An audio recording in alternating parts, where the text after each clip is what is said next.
Olá, amigos e irmãos em Cristo Jesus. A paz do Senhor a todos.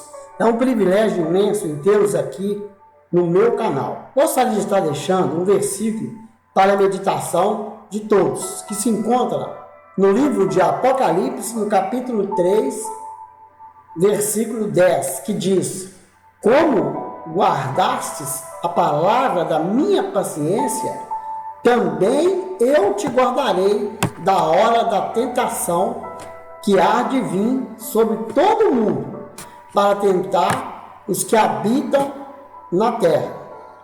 Irmãos e amigos em Cristo Jesus, eu gostaria de contar com a colaboração e ajuda de todos, que me ajudasse, eu e vocês juntos, levar esse vídeo a mais vidas que estão precisando desse alimento espiritual, da palavra de Deus. Você pode deixar o like no vídeo. Quando você deixa o like no vídeo, você está me ajudando a levar a mensagem da cruz. E ative o sininho. Todos os dias temos vídeo no canal. E compartilhe o vídeo com as suas redes sociais, nos seus grupos de WhatsApp, Facebook. Inscreva-se no meu canal, por gentileza. Hoje iremos falar sobre as chaves da morte e do inferno. Sejam bem-vindos ao canal Justificado pela Fé. O que são as chaves da morte e do inferno?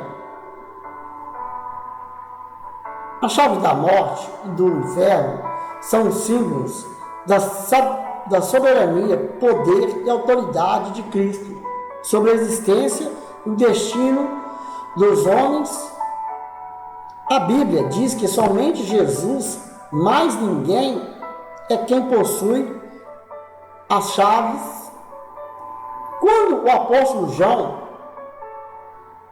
recebeu as revelações registradas no livro de Apocalipse e teve a visão do Cristo glorificado, ele caiu aos seus pés como morto. Apocalipse capítulo 1, versículo 17. Então, naquele momento, Cristo lhe falou: não temas, eu sou o primeiro e o último.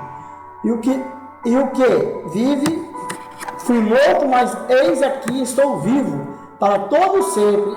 Amém. Eu tenho as chaves da morte e do inferno. Apocalipse capítulo 1, versículos 17 e 18. O significado da chave na Bíblia. Nos tempos antigos, as chaves normalmente eram feitas de madeira ou de metal e serviam como instrumentos para destravar o ferrolho de uma fechadura. Diferentemente das chaves modernas. As chaves usadas na antiguidade geralmente eram grandes. Na Bíblia, as chaves aparecem tanto no sentido literal quanto figurativo. Aquele que tem a chave é capaz de destravar portas, portanto, frequentemente a figura da chave é citada nos textos bíblicos como símbolo de poder e autoridade. Esse sentido da chave como sinal de autoridade conferida àquele que a possui, fica evidente na profecia dirigida a Eliaquim: e porei a chave da casa de Davi sobre o seu ombro, e abrirá e ninguém fechará, e fechará e ninguém abrirá. Isaías capítulo 22, versículo 22. As chaves da morte e do inferno. Na expressão chaves da morte e do inferno, é fácil perceber que a morte e o inferno são apresentados de formas personificadas pelo escritor bíblico. Em Apocalipse capítulo 6, versos 8 e Apocalipse capítulo 20, versículo 13 e 14. Também é importante saber que a palavra inferno nessa frase traduz a palavra grega Hades, ou seja, o versículo bíblico diz que Jesus possui as chaves da morte e do Hades. Essa palavra é amplamente utilizada na literatura grega para designar lugar de habitação dos mortos. Quando o Antigo Testamento foi traduzido para o grego na Septuaginta, essa palavra grega foi usada para traduzir o hebraico Sheol, que dependendo do contexto pode significar a sepultura ou reino dos mortos em geral. Isto é o estado de morte, é o lugar de tormento onde o ímpio aguardará o dia do juízo. O inferno em seu estado intermediário.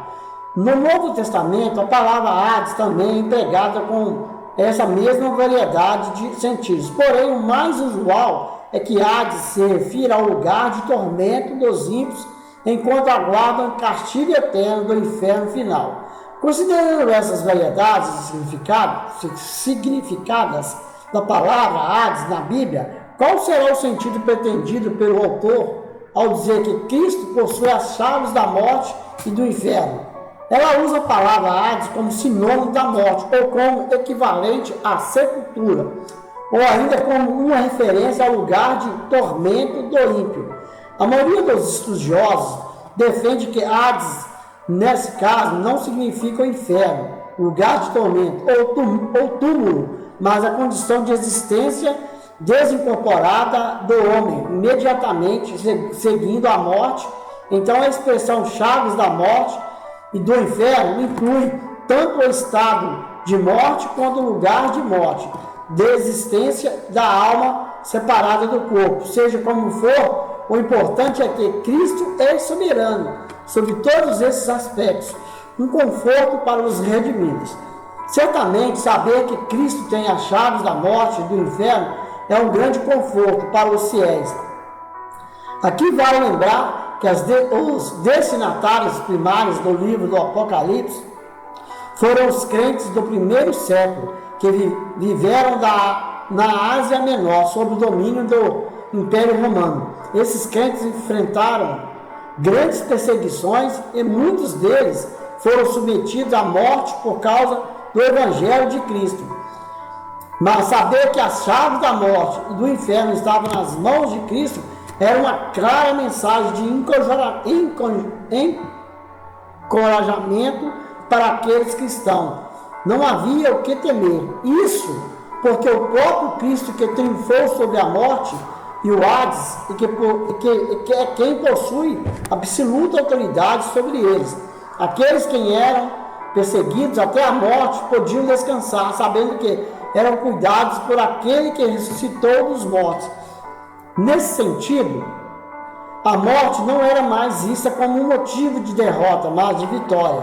Jesus Cristo tem as chaves da morte, isto é, autoridade e poder sobre morte para que esta não cause dano ao crente, mas que seja por ele considerada como lucro para o reino. Cristo ressurgiu gloriosamente e agora tem autoridade sobre a morte e o Hades, fazendo-se apto a livrar os crentes de todos os seus horrores pelo poder da sua ressurreição. Neste mesmo em Apocalipse, diz que a morte não pode mais infligir terror, porque Cristo tem as chaves da morte e do inferno. Ele tem poder para abrir os túmulos e levar os mortos à vida eterna. O fato de que Cristo receber a alma dos crentes no céu prova que ele tem as chaves da morte, bem como o fato de Cristo reunir o corpo e a alma dos crentes num corpo gloriosamente transformado na ocasião de sua segunda vinda. Prova que ele tem as chaves do Hades. Eu abençoo a todos com a bênção do Senhor. Em nome de Jesus. Amém. Amém. Graças a Deus.